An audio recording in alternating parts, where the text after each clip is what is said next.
into numbers like we've never seen before. The problem right now is that we live in a world that is highly estrogenic. This has never existed before in the history of humanity.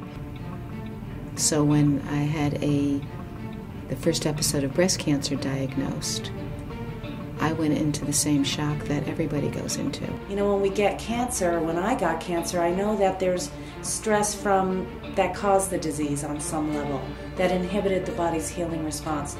There's the issue of the stress from having the diagnosis. And then quite often there's the stress that has to be dealt with of the treatment. I thought I had an ulcer, and I was misdiagnosed. And the doctors eventually ordered a gastroenterologist to do a colonoscopy, and they found a golf ball-sized tumor in my large intestine. And that is why, you know, the patient-doctor relationship has been broken tremendously. There's no more trust and no more love.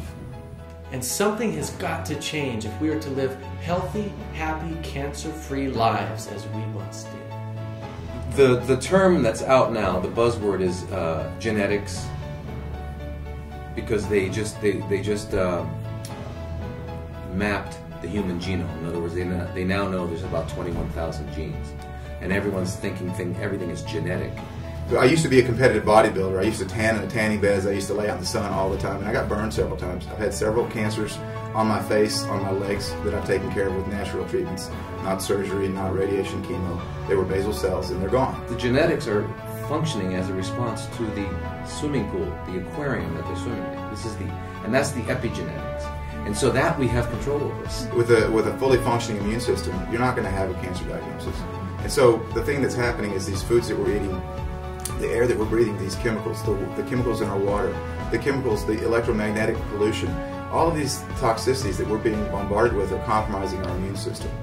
There are leading-edge experts right now who are sharing new research and insights to preventing, healing, and reversing cancer. And one thing they all have in common is that integrative and alternative solutions are the safest, healthiest, most profound way to overcoming this debilitating disease. We have some exciting information to share regarding cultures and the differences of incidence of cancer and where cancer is nearly non-existent. For the past 10 years, we have been searching to find the simplest, most effective strategies that can change your brain in ways that will improve your physical and emotional health. I've talked to well over 5,000 people in 67 countries all over the world about their cancer, so believe me, they've taught me why people get cancer and how they get over it. And so my goal is to wake up America to the epidemic that exists. And so we must open our minds and our hearts to other things. Otherwise, we're never going to be able to surpass this foe.